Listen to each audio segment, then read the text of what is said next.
Thank you very much, Richard, for the warm welcome. I'd like to begin by acknowledging the Wurundjeri traditional owners here in Naarm, Melbourne, where I'm living. Also like to acknowledge those thousands of traditional owners in the Northern Territory, many of whom either did not know that the Land Rights Act is about to be amended, who may not understand the complexity of what is proposed. I would also like to thank Sabine Kata for the invitation to speak on the proposed co-designed comprehensive amendments to the iconic Land Rights Act, the high watermark in Australian land rights law passed in 1976, arguably the only land rights law that complies with the United Nations Declaration on the Rights of Indigenous People in Australia. Now, I need to begin by making a few disclosures. As will become apparent as a concerned Australian, I believe that these amendments in what is called the Economic Empowerment Bill 2021 need a great deal more discussion and scrutiny and much amendment.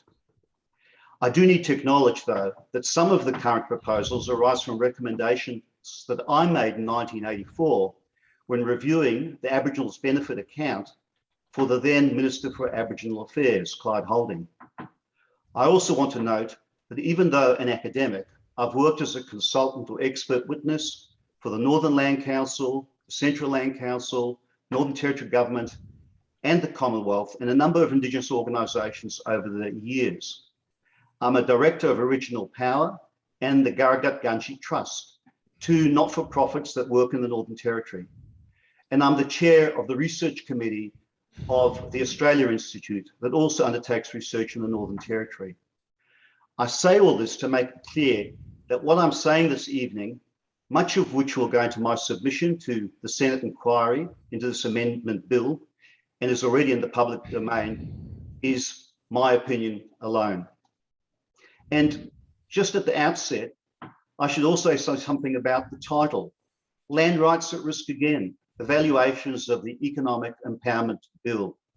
This is a direct crib from a monograph that was written in 1999 called Land Rights at Risk, Evaluations of the Reeves Report, which is another comprehensive review of the Land Rights Act that proposed very, very major changes to land rights laws that subsequently didn't get passed by the federal parliament. So as a long-time observer of policy in the Northern Territory, I was rather surprised in June this year when a significant omnibus amendment to the Land Rights Act, the Economic Empowerment Bill, was announced. Maybe I, like much of Australia, had been in deep COVID slumber. Or maybe there was a lack of openness and public discussion and debate in the co-design of the bill by the Australian government and the 4 Aboriginal land councils in the Northern Territory. The headline in Minister Wyatt's media releases sounded great. Generational reform to empower Aboriginal Territorians. A press release made on 12 June this year at the famous Barunga Festival in the Northern Territory near Katherine.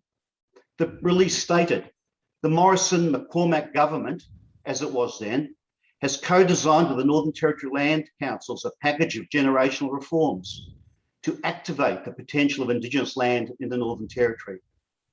The centrepiece of the reform is a new Aboriginal-controlled corporate Commonwealth entity to decide on and administer grants and investments in the Northern Territory. Simultaneously, 3 fact sheets were released by the National Indigenous Australians Agency, the Minister's Agency. The first was about a new Northern Territory Aboriginal Investment Corporation, a new Aboriginal-controlled body. The government, it said, is unlocking the $1.3 billion in the Aboriginal Benefits Account to pave the way for Aboriginal landowners to activate the potential of their land. No mention is made in this press release of why these monies were locked away in the first place. The second fact sheet referred to the streamlining of exploration and mining on Aboriginal land, responding to an early review in 2013 by Justice Mansfield. These amendments will reduce the time and cost of processing licence applications in Aboriginal land to increase clarity, certainty, and confidence for all stakeholders, it is said in the facts sheet. Really? All stakeholders, including traditional Aboriginal landowners? Streamlining for whom?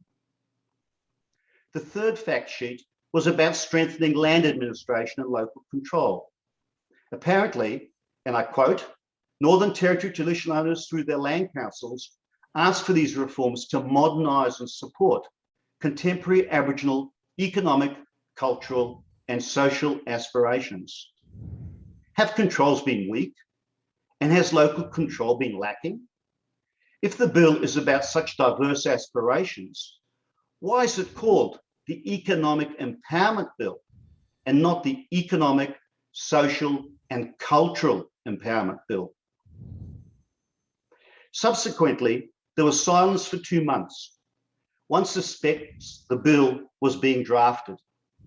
And then the bill was tabled on 25 August this year with a media headline from the Minister: Land rights reforms empower Aboriginal Territorians.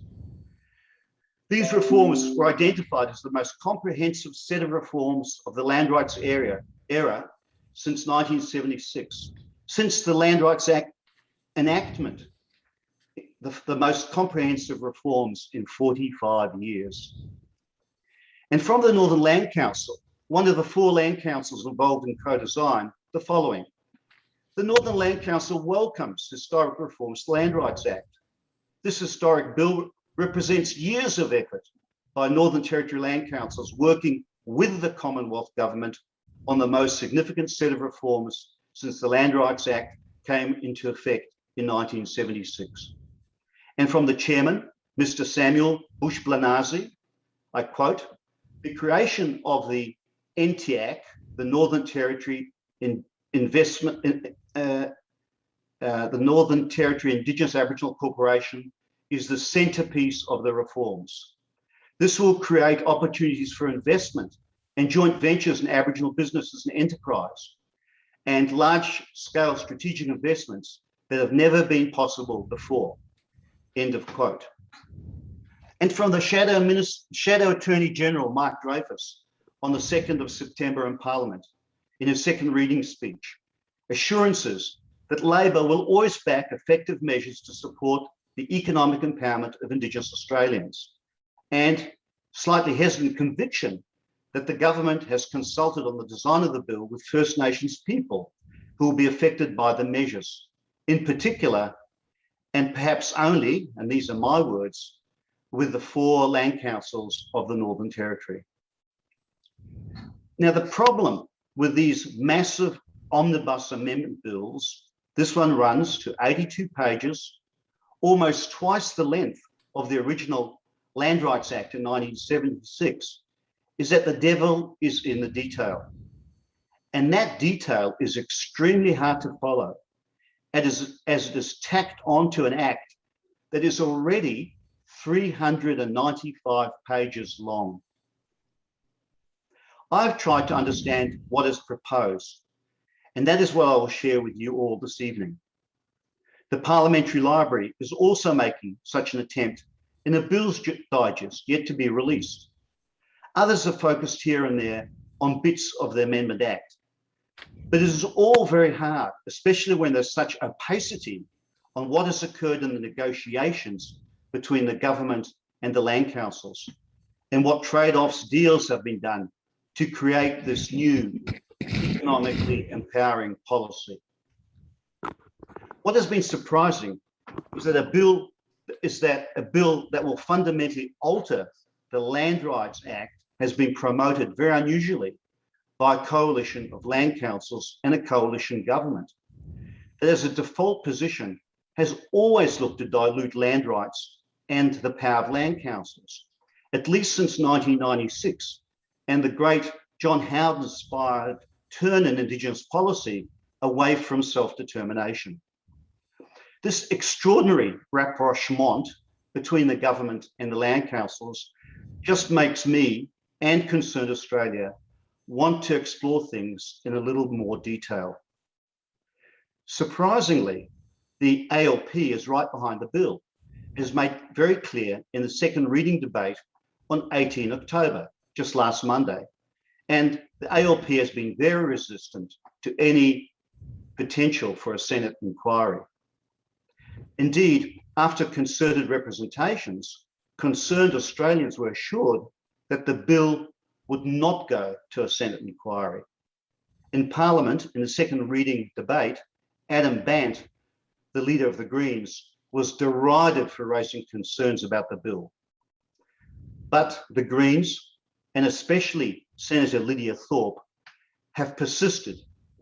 And just a few days ago, on 21st October, that's last week, the Senate Selection of Bills Committee magically recommended the bill for inquiry, with the reasons for referral as per Hansard, including, and I'll quote from the Hansard, these are the reasons: insufficient consultation on the proposed bill with affected First Nations communities and traditional owners, potential weakening of First Nations land rights, potential weakening of consultation with traditional owners, particularly in relation to mining and exploration processes, strengthening of land council powers, implications of changes to the Aboriginal Benefits Account, and the establishment of the Northern Territory Aboriginal Investment Corporation. I actually said that wrong before because I had the acronym around the wrong way. It's Northern Territory Aboriginal Investment Corporation. I'm trying to keep away from abbreviations like NTAPE. These reasons for referral seem to be very serious indeed and include both process issues, the extent of consultations, especially during 2020 and 2021, when for periods all remote parts of the Northern Territory were inaccessible biosecurity zones, and issues of substance. Will the amendments actually economically empower Aboriginal Territorians, or will they mainly economically empower others, as has so often been the case in the past? The Economic Empowerment Bill 2021 has now been referred to the Finance and Public Administration Legislation Committee for inquiry and report by 25 November 2021, 4 weeks from tomorrow, with submissions due next Friday, hardly providing time for traditional owners to respond. Then Parliament sits again on 29 November this year, with an eye, I'm sure, to enact the bill into law, preferably unchanged. I would encourage anyone listening this evening, as Richard has, who is concerned by the bill's substance, that I look to unravel shortly, to make a submission. But I also note, somewhat pessimistically, from my previous experience, such rapid fire inquiries rarely see any amendments to the proposed law. The substance of the Economic Empowerment Bill is contained in 4 parts, with part 4 being largely inconsequential and procedural. It is about making sure that people affected by mining in the Northern Territory are not overpaid mining royalty equivalents out of consolidated revenue, because in 2021, it has become apparent that overpayment is unconstitutional, but one suspects underpayment is not. My main focus in looking to unpack the complex legalese of the bill would be on part 1, because this is where the most significant changes will be made. Changes that will fundamentally alter the financial workings of land rights law that have already been undermined to a degree in the last 15 years since imposed amendments in 2006. But before I do this, let me just say a few brief things about the political economy of the Northern Territory, because this jurisdiction is unusual in the Australian, even global contexts, and it is heavily impacted by the Land Rights Act, the high watermark of land rights law in Australia, fought for by an unusual alliance of the North and South, symbolised in the formation of the 10th Embassy in Canberra in 1972. So just for a very brief, historically compacted background on the Northern Territory, just bear with me for a short time. The Northern Territory population is about 250,000, a quarter of a million people, 1% of Australia, and the Northern Territory covers about a fifth, 18% of the continent. The Aboriginal population of about 80,000 is 30% of the total and about 10% of the national Indigenous population. Historically, and many people don't know this, the Northern Territory was among the last parts of the continent colonised or invaded. From 1825 to 1863, it was part of New South Wales. From 1863 to 1911, part of South Australia. And in 1911, it was purchased by the Commonwealth from South Australia and administered by Canberra to 1978, when the Northern Territory became self-governing. The land of the Northern Territory covers 1.42 million square kilometres. 50% of that land today is Aboriginal owned under an alienable freehold title. 340,000 square kilometres is covered by non-exclusive native title determination. 14,000 square kilometres by native title exclusive possession. In total, more than 70% of the Northern Territory is under some form of Aboriginal title. And that is what makes it just quite extraordinary in Australian and indeed in global terms. The governance of the Northern Territory is extremely complex. Under Section 122 of the Constitution, the Territory is not a state. So it only has 2 House of Representatives seats in Canberra and 2 senators with 3, not 6-year terms. It has a unicameral legislative assembly with 25 members, 5 of whom, or 20%, are currently Indigenous, still underrepresented according to the proportion of the population.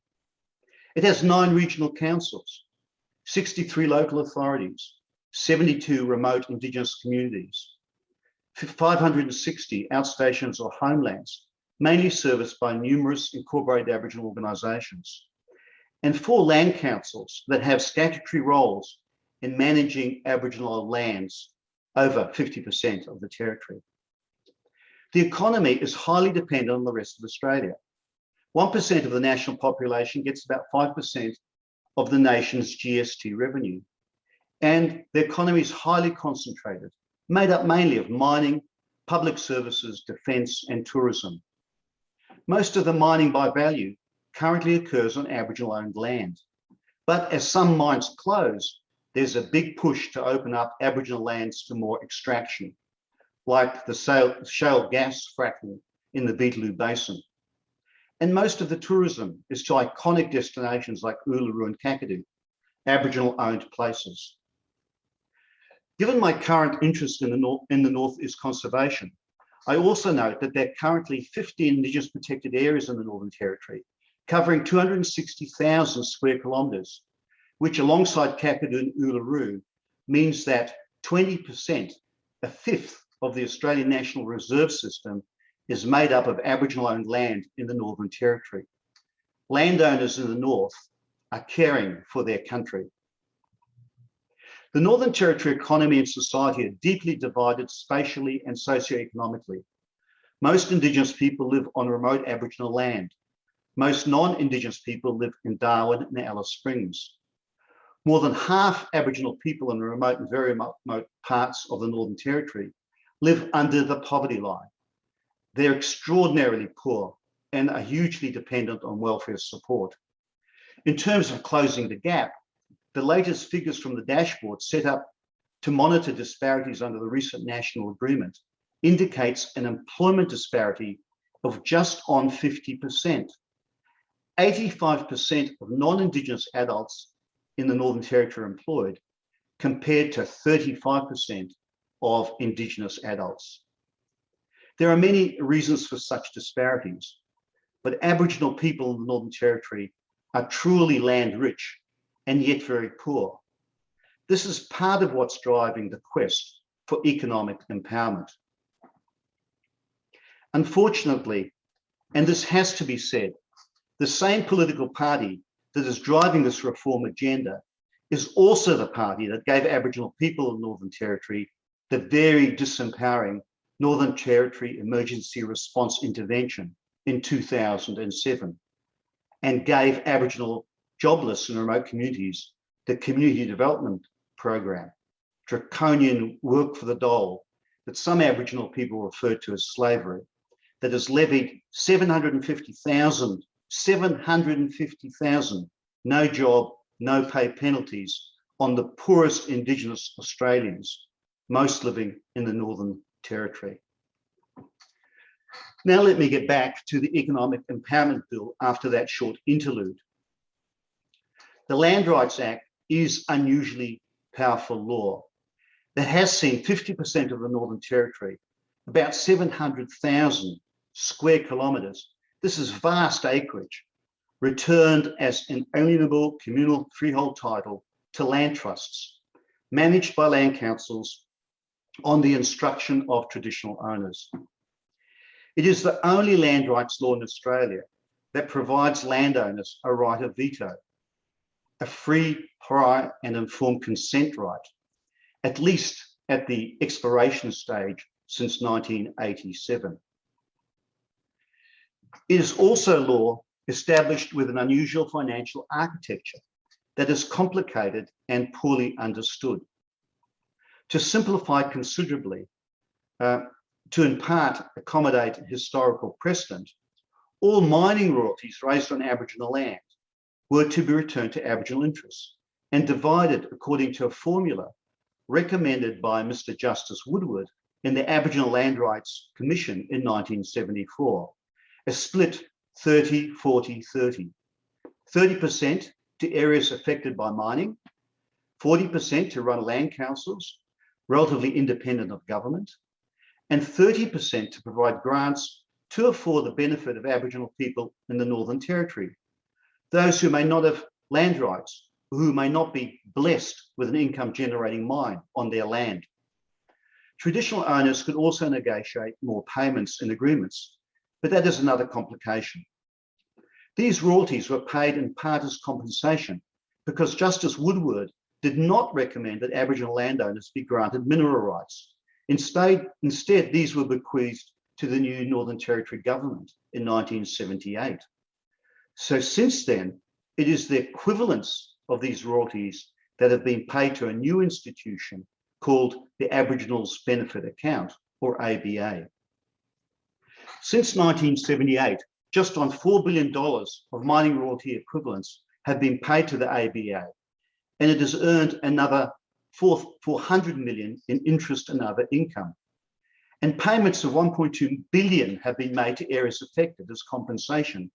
$1 billion has been paid to land council that administer the Act and land trusts, and $600 million has been paid as beneficial payments, with a balance of about $1.4 billion being retained as a reserve. I should say that at present, the Aboriginals Benefit Account is receiving about $400 million per annum in mining royalty equivalents, which is 50 times what it received in 1984 when I reviewed it, or 7 times in real terms, discounting for inflation. Let me turn now to the Economic Empowerment Bill. Part 1 of the Economic Empowerment Bill is looking to set up a new Aboriginal Development Corporation, NT, the Northern Territory Aboriginal Investment Corporation, with half the accumulated equity currently in the ABA. This is a huge shift in the unusual financial workings of the Land Rights Act and reflects in part a desire by everyone to see Aboriginal landowners benefiting more from their vast land holdings. They truly are land rich but dirt poor for very many reasons. Now, this intake is a real big ticket item for the 4 land councils. $680 million will be transferred to intake, and it's very understandably a golden prize sought on and off for nearly 40 years, as land councils have watched a number of ministers who've controlled the ABA at times use what are regarded by Aboriginal Territorians as Aboriginal monies for their pet projects, or else veto projects recommended by the ABA Aboriginal Advisory Committee. established to provide the minister guidance on grant making, or they've seen ministers just not spend, and so funds have accumulated in the reserve that earns very little, a fraction of what can be earned in a future fund. All these resources could have been used far more productively to improve the dire socioeconomic circumstances of most Aboriginal people in the Northern Territory. So one might ask, what is the problem with what is being proposed? From my perspective, and I might be wrong, there are many potential pitfalls in the proposed arrangements to set up an investment corporation in a risky environment. A corporation with mixed objectives, at once commercial and cultural, with $680 million transferred, but no clarity on the balance of the equity or future ABA earnings that will still be controlled by the minister, with a governance structure that at once only empowers land councils, but also provides an oversighting role for the minister, and lots of structures to ensure business investment, which may economically empower or may bankrupt. Business is never certain. The appointment of the CEO of the Northern Territory Aboriginal Investment Corporation will require ministerial approval. And it is far from clear if it is the Northern Territory or Aboriginal Territorians who will benefit. And there is no apparent regard to other Indigenous institutions that operate in the Northern Territory and their travails, as well as their roles in similar developmental activities. It might all work out really well, but there is no provision for early independent review, nor a pathway for Indigenous Territorians to get full control of the Aboriginals Benefit Account. In the short term, the Northern Territory Aboriginal Investment Corporation is possibly a positive move, but in the long term, does it go far enough? That's part one. Part two of the amendments is about implementing recommendations from a review of part 4 of the Act, completed in 2013 by Mr. Justice Mansfield and left to languish. There are no fundamental changes here because the free prior informed consent rights of traditional owners stay in place. But exploration and mining become easier for land councils to administer and for developers seeking exploration license applications. Making things easier for land councils and for developers just dilutes the leverage, if not the underlying rights of traditional owners in negotiations. And part 3 is a grab bag of amendments, solidifying what are called Section 19A township leasing, imposed in 2006 against the wishes of land councils. These are 99-year leases over townships. Part 3 also strengthens the powers of land councils over permits, and by reducing the capacity for delegation of the powers, and reduces the capacity for delegations of the powers, very contentiously brought in by Nigel Scullion in 2005 to weaken them. But simultaneously, Part 3 delegates to Aboriginal incorporated groups the ability to hold a Section 1999-year lease over Aboriginal land, incorporate groups that might not even be landowners, incorporate groups whose members might be Aboriginal people who are not from that place.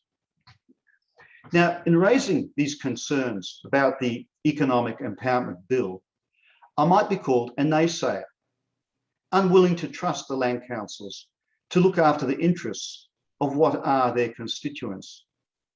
Or I might be labelled too sceptical about conservative governments that have wanted to dilute land rights for decades, now looking to co-design apparently empowering change. Or I might just be sensibly precautionary. If there was greater transparency in the negotiations and deal-making between the government and land councils, I might be less concerned if I knew what the logic of the trade-offs that they've made might be.